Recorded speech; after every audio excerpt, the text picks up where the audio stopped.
ট্রেনে আমরা অনেক কিছুই দেখি, ভিড়, হইচই, তর্ক, কখনো কখনো নিয়ম ভাঙার ঘটনা। কিন্তু আজ যে ঘটনাটা শুনবেন সেটা একটু আলাদা, কারণ এখানে কেউ নিয়ম ভাঙেনি, বরং একটা ছোট কাজ দিয়ে বড় উদাহরণ তৈরি করেছে।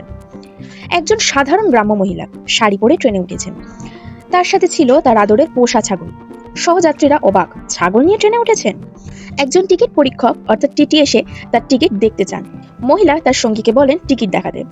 তারপর টিটি হালকা মজা করে জিজ্ঞেস করে, ছাগলের জন্য কি টিকিট কেটেছেন? মহিলা গর্বের সাথে হাসি মুখে বলেন, হ্যাঁ কেটেছি। তখনই মহিলা হাসি মুখে ব্যাগ থেকে একটা কাগজ বার করলেন। পুরো কামরা হেসে ওঠে। কিন্তু সেই হাসির পেছনে ছিল এক অসাধারণ সততা। ইন্ডিয়ান রেলওয়েজের এই নিয়ম অনুযায়ী কিছু নির্দিষ্ট শর্তে পোষা প্রাণী ট্রেনে নিয়ে যাওয়া যায়, তবে তার জন্য প্রয়োজন সঠিক টিকিট ও নিয়ম মেনে চলা।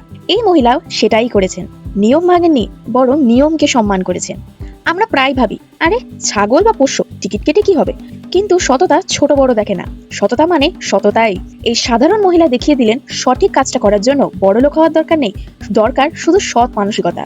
তবে ঘটনাটি আজকের নয়, 2023 সালের সেপ্টেম্বর মাসের এই ভিডিওটা প্রথম ভাইরাল হয় সোশ্যাল মিডিয়া প্ল্যাটফর্ম এক্সে, আর সেটি শেয়ার করেন ছত্তিশগড় ক্যাডারের IAS অফিসার অনিশ শরণ। আজকের দিনে যেখানে অনেকেই সুযোগ পেলে নিয়ম এড়িয়ে যায়, সেখানে এই মহিলা আমাদের শেখালেন সবাই নিয়ম ভাঙে না, কেউ কেউ উদাহরণ তৈরি করে।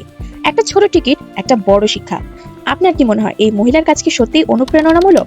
কমেন্টে আপনার মতামত লিখুন। ভিডিওটি ভালো লেগে থাকলে লাইক করুন, শেয়ার করুন এবং এমন আরো বাস্তব গল্প পেতে চাইলে চ্যানেলটি সাবস্ক্রাইব করে দিন।